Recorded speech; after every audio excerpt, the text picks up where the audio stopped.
Galera, chegou a hora! Este é o nosso último vídeo aqui do canal em 2023 e você sabe o que isso significa? Que hoje é dia de eu revelar pra vocês quais foram os meus filmes favoritos do ano. Mas eu vou fazer diferente do ano passado, porque eu percebi que tem tanto filme que eu quero destacar nesse fim de ano que um top 10 não seria suficiente. Por isso a solução foi ampliar a lista. Então hoje vocês vão ver, na verdade, o meu top 20 filmes de 2023. Mas antes vamos lembrar qual é o meu critério de seleção. Para um filme ser elegível para essa lista, ele precisa ter sido disponibilizado de forma oficial aqui no Brasil ao longo de 2023.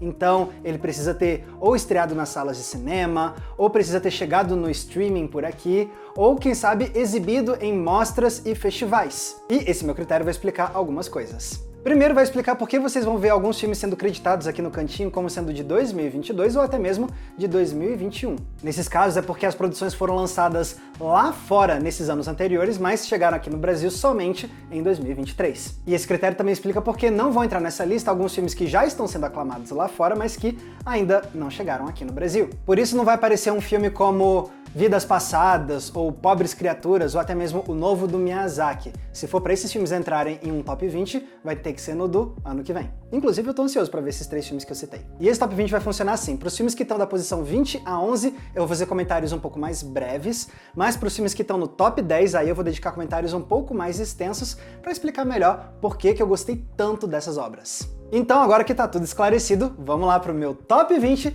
de filmes favoritos de 2023.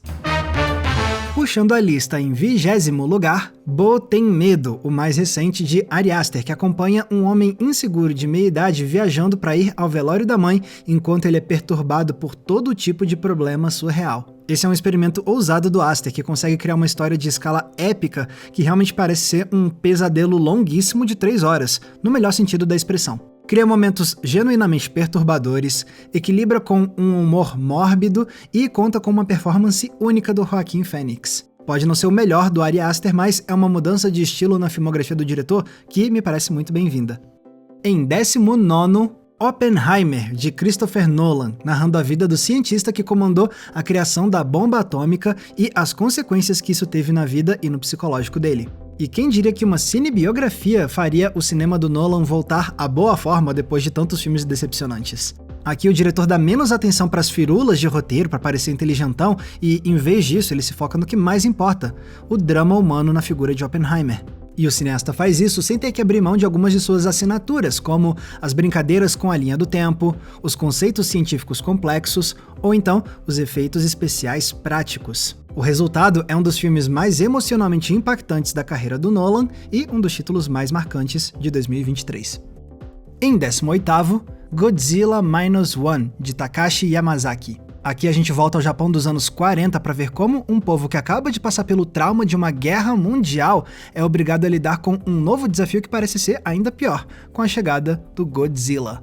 E que versão aterradora do monstro a gente tem aqui.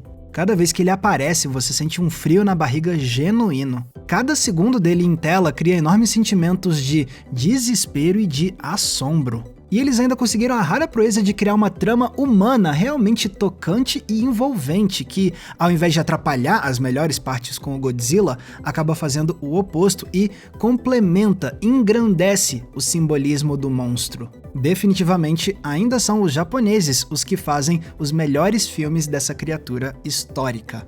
Em 17º, Folhas de Outono, filme finlandês de Aki Kaurismäki, sobre um homem e uma mulher solitários que se conhecem e começam a flertar enquanto cada um passa por suas próprias crises financeiras e emocionais. Começa parecendo que vai ser um drama mega sério, mas surpreende com um senso de humor seco e divertidíssimo. E, acima de tudo, usa subtextos culturais e políticos para refletir sobre a conexão humana e como às vezes um romance pode nascer dos gestos e dos atos mais singelos. Esse foi o meu primeiro filme do Kaurismäki e, foi uma bela surpresa. Em 16º, Decisão de Partir, mais recente suspense do coreano Park Chan-wook, sobre um detetive que investiga um assassinato e começa a se apaixonar pela principal suspeita do caso, iniciando assim um relacionamento muito perigoso. Por mais que as partes de suspense e de investigação funcionem muito bem, o verdadeiro ouro desse filme é a sua trama romântica, que usa desencontros e assimetria para dar vida a uma relação melancólica e dar vida também a simbolismos extremamente poéticos, especialmente nas figuras da montanha e do mar. É mais um filmaço de um dos diretores mais renomados da Coreia do Sul.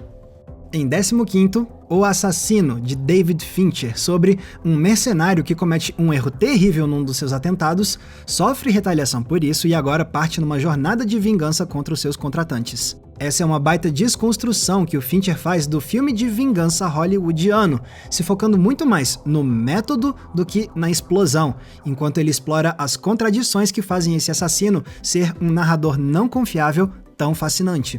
Junte isso a uma performance minimalista, porém exata, do Michael Fassbender, e você tem um filme que volta a redimir o Fincher depois de Mank e que se destaca como um dos títulos mais únicos do seu subgênero.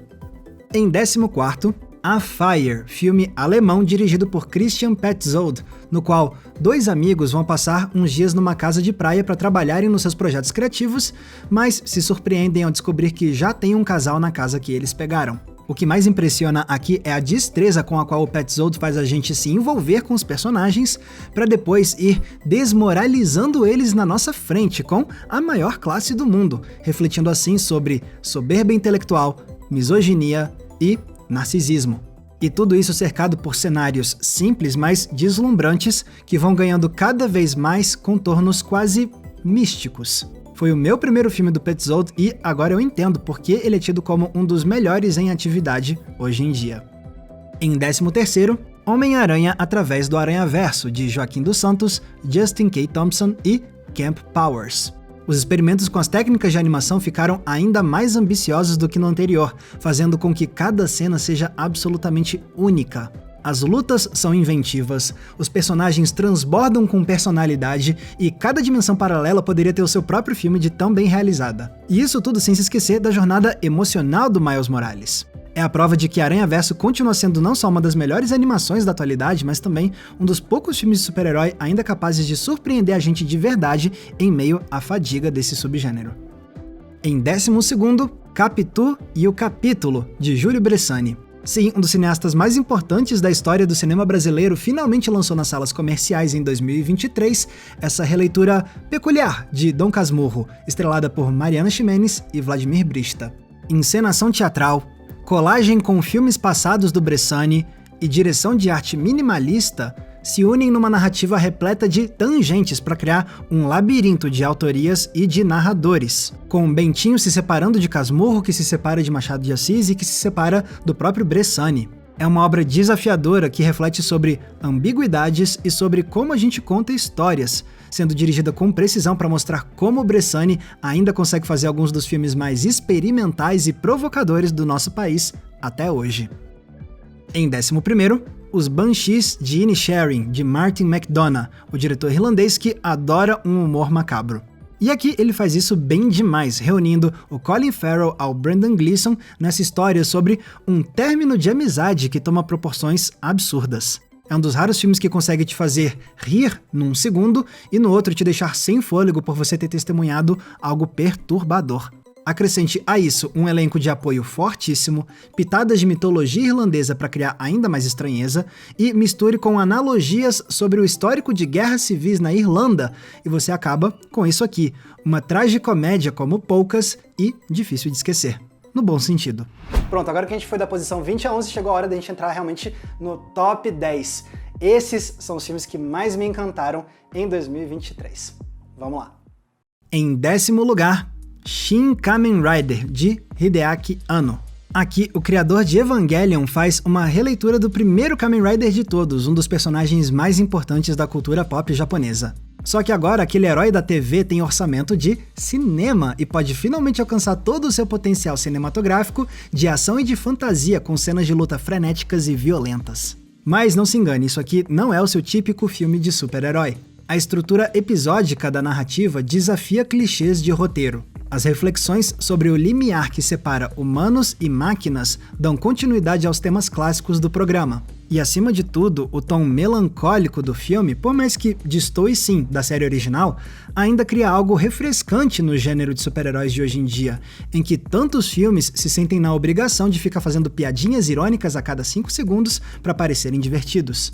Então, se Shin Kamen Rider se prova como um dos melhores destaques do ano, é não só por ter revitalizado um ícone japonês, mas principalmente por parecer algo único no meio de um mar de mesmice de super-heróis hollywoodianos. E isso faz o novo filme do Hideaki Anno ser um dos poucos títulos capazes de redimir hoje o subgênero cinematográfico mais saturado da última década. Em nono lugar, Barbie, de Greta Gerwig, sobre como uma das várias Barbies existentes na Barbilândia entra numa crise existencial e precisa ir ao mundo dos humanos para resolver o problema. E assim vemos Margot Robbie como Barbie e Ryan Gosling como Ken apresentarem algumas de suas performances mais habilidosas. E não é à toa que o longa se tornou um fenômeno desse ano. Esse é um filme que, primeiro, te cativa com os brilhos, com as cores, com gente bonita e com música pop chiclete. Depois, ele te prende com um senso de humor inteligentíssimo e cheio de piadas rápidas. E enfim, ele te arrebata com reflexões sinceras sobre feminismo e sobre conexões humanas. E o mais doido é pensar que isso tudo vem em um filme cuja a gênese é totalmente publicitária, para vender bonecas. Mas o que tinha tudo para parecer um comercial se transforma numa comédia genuinamente divertida, astuta e sensível. Andar com tanta maestria em cima dessa linha tênue não é para qualquer um. Então Greta Gerwig merece sim ser reconhecida como uma das autoras de cinema mais importantes de 2023. Em oitavo lugar, John Wick 4, Baba Yaga, de Chad Stahelski.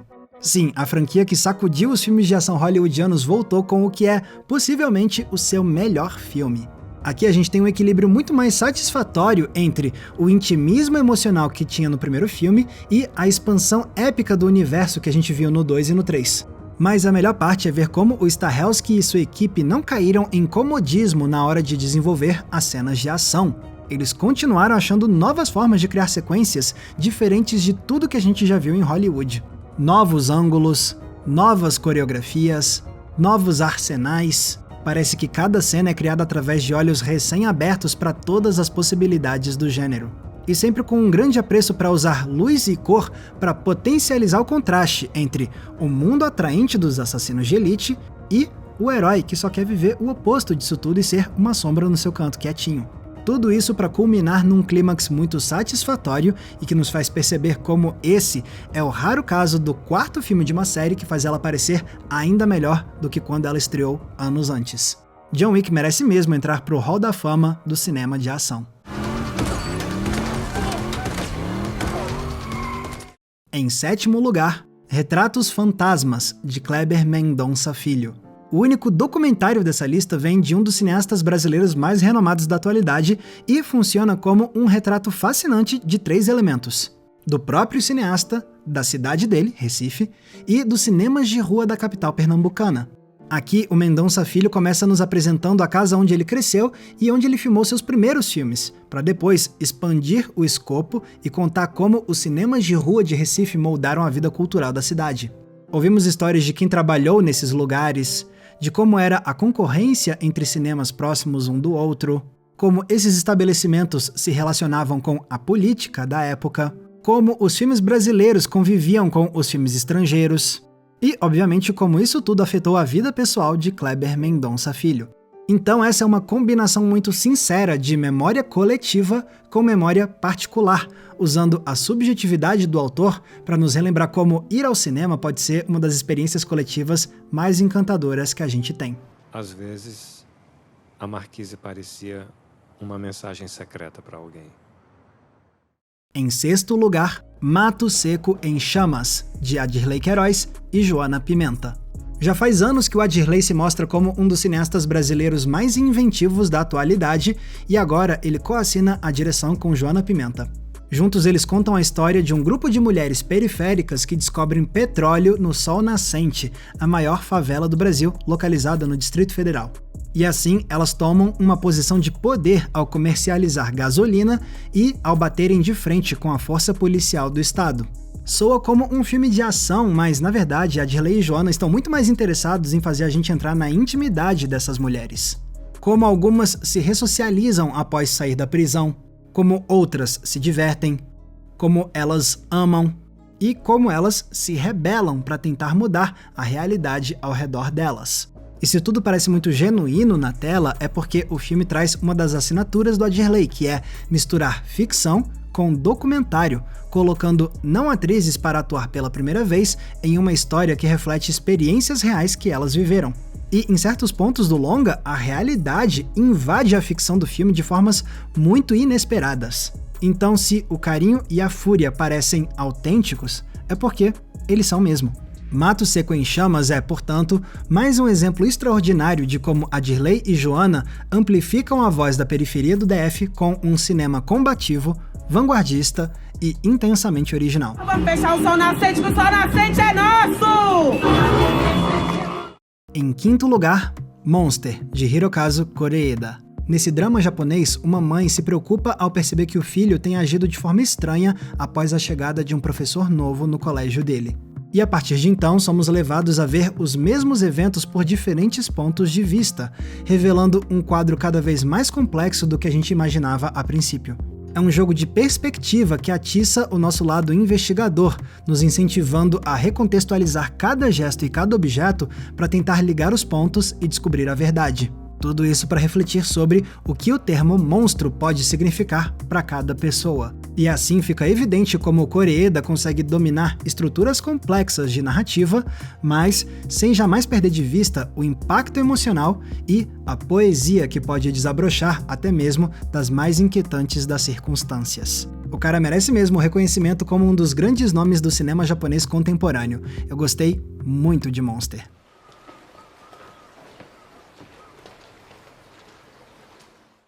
Em quarto lugar, Tar, de Todd Field, no qual Cate Blanchett vive Lydia Tar, uma maestrina genial e mundialmente renomada. E se muita gente saiu do filme achando que isso era uma cinebiografia ao invés da ficção que ele realmente é, não foi à toa. É que a abordagem do Field é extremamente focada na autenticidade para recriar o universo da elite da música erudita. Teorias musicais são debatidas com detalhes, as cortinas dos bastidores da indústria são escancaradas e a performance de Blanchett nos faz esquecer mesmo que é a Blanchett ali. Mais do que isso, o Field brinca com certas convenções das cinebiografias para mexer com as nossas expectativas. E uma vez que ficamos maravilhados com esse mundo e com essa mulher genial, o longa nos dá uma rasteira e começa a desmanchar tudo que a gente tinha tomado como verdade até então. E é aí que a obra alcança novos patamares temáticos, especialmente para falar sobre abuso de poder e sobre ostracismo, sempre com nuances muito aguçadas. É uma mistura absolutamente singular de paixão pela música, de sátira das cinebiografias e de estudo de personagem. E por isso Tar se tornou uma das experiências cinematográficas mais marcantes do meu 2023.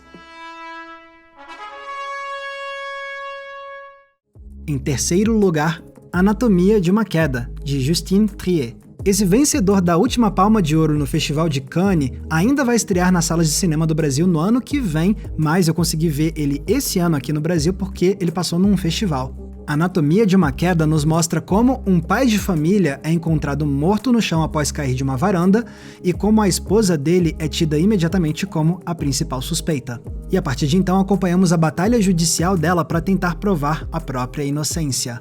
Olha, fazia muito tempo que eu não via um drama de tribunal tão envolvente. Porque o mistério, de fato, é fascinante. Só que quanto mais tempo passa, mais você percebe que o foco da diretora está muito mais nas emoções dos personagens. As maiores revelações e reviravoltas não vêm de detalhes forenses, mas sim das atitudes dos protagonistas, atitudes que você não imaginava que poderiam vir deles. E esses momentos marcam ainda mais graças à intensidade crescente das performances desse elenco de ponta. Além disso, o filme provoca a gente, às vezes mostrando os acontecimentos de forma muito envolvida e outras vezes se afastando com frieza, refletindo como batalhas judiciais ficam sempre nesse cabo de guerra entre a suposta objetividade da lei e a subjetividade dos seres humanos no centro de tal processo. Anatomia de uma Queda é uma das maiores surpresas de 2023 e, com certeza, um dos grandes filmes do ano. Em segundo lugar, Os Fabelmans, de Steven Spielberg. Se normalmente já é fascinante ver grandes cineastas falarem de sua vida e obra em entrevistas, que dirá quando um dos maiores de todos decide fazer isso em forma de filme. Em Os Fabelmans, Spielberg conta uma versão ficcionalizada da própria juventude, revelando como nasceu a paixão dele pelo cinema, como ele começou a brincar de cineasta e depois como fazer filmes ajudou ele a lidar com alguns dos maiores desafios da adolescência, em especial com a lenta erosão do casamento dos pais dele. E Spielberg consegue fazer isso tudo sem criar uma obra autoindulgente insuportável. Pelo contrário, ele consegue transformar a própria vida numa história envolvente, com a qual muitos de nós podem se identificar. Mas ao mesmo tempo, essa é uma vida extraordinária o suficiente para nos deixar hipnotizados, especialmente graças à delicadeza com a qual Spielberg capta momentos microscópicos que revelam muito os dramas que ele e a família viveram. E assim a gente sai do filme não com um entendimento enciclopédico, mas sim com um entendimento íntimo, emocional, de como foi a gênese de um dos maiores diretores da história do cinema. É um deleite para qualquer fã da arte e merece ser relembrado como uma das grandes obras de Spielberg.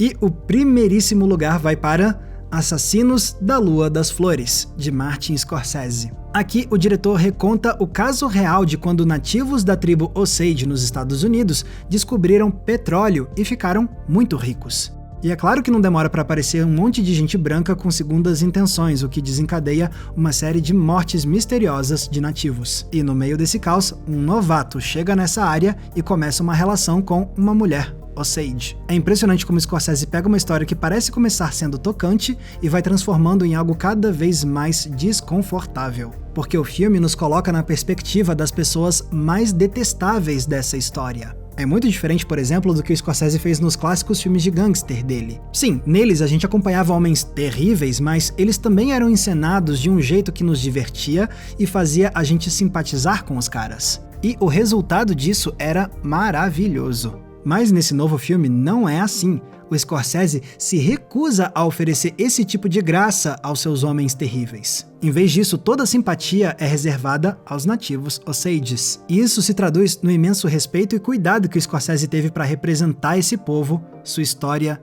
sua tradição, seu sofrimento. E não tem veículo melhor para representar essa empatia do que a performance brilhante de Lily Gladstone, provavelmente a atuação mais poderosa do ano. Por meio dela, a gente se apaixona, cria intimidade e sofre, não só com essa mulher, mas com todo o povo dela. E no outro lado a gente tem também a ótima performance de Leonardo DiCaprio, que vai contorcendo a sua postura e o seu rosto com o passar do tempo, como quem quer revelar ao mundo todo o lado sombrio que se esconde dentro de seu personagem. E dessa forma temos em mãos um longa que, assim como o Irlandês, nos revela um Scorsese refletindo no fim da carreira com melancolia e com autocrítica sobre a dimensão do legado sangrento que os homens brancos deixam nos Estados Unidos há tantas e tantas décadas. É mais um grande título do maior mestre do cinema vivo hoje, e por isso ele é o melhor filme de 2023.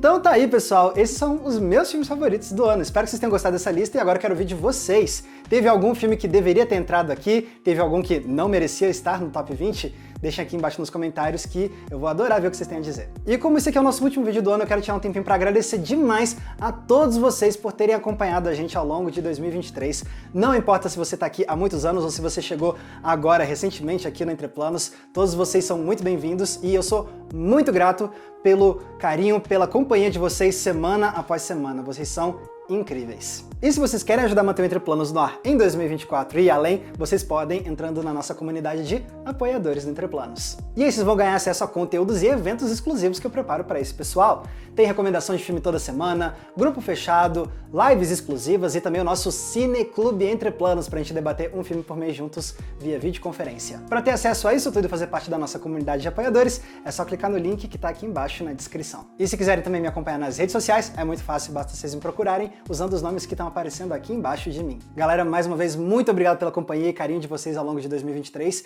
e a gente vai continuar junto em 2024, vai ter muita coisa boa aqui no Entre Planos. A gente se vê então no ano que vem. Um abraço e até lá!